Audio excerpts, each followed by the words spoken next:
Or gives us the signal. I now call this meeting to order. The time is 8:30.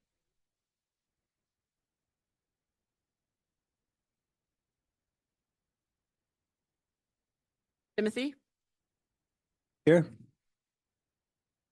Aaron, Here. Andra, Here.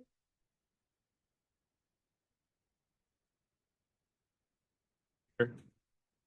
Ben, Erica, White, Here.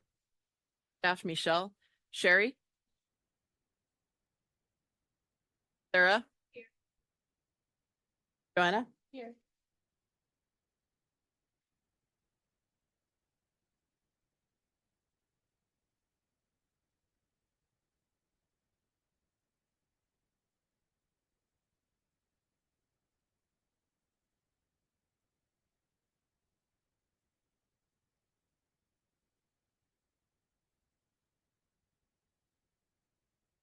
as we do at the beginning of the meeting.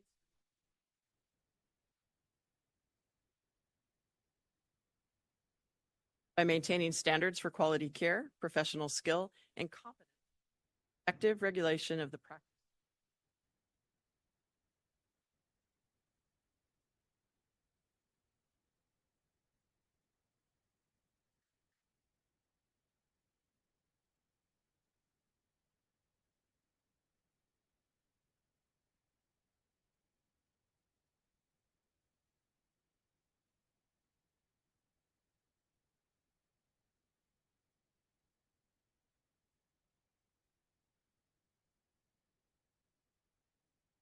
Second year of the biennium.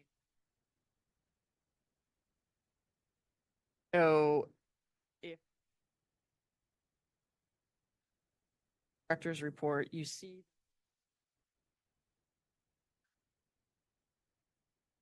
financials by the biennium. So we had been tracking top table, the second actuals versus.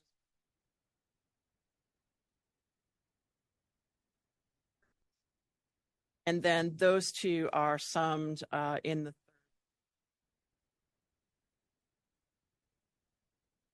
part of that, frankly, is a factor of the new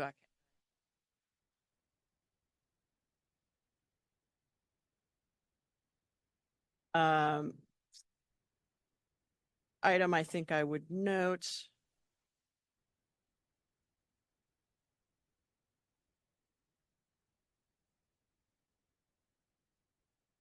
Last page of it, highlights, an update on that. We are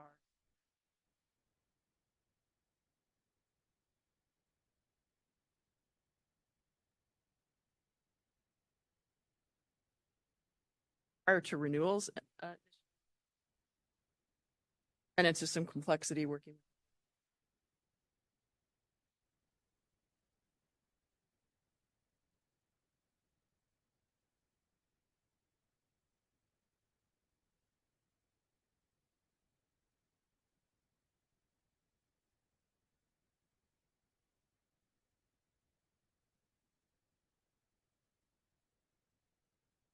There are multiple boards that use.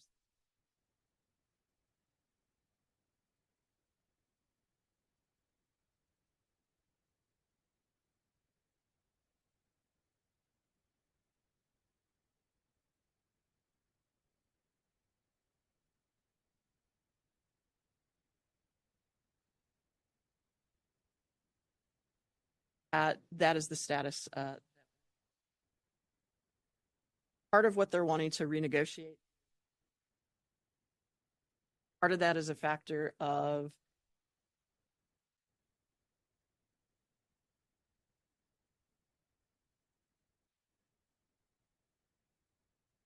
has happened.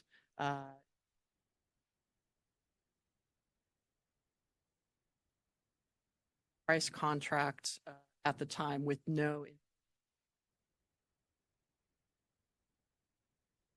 You're asking for is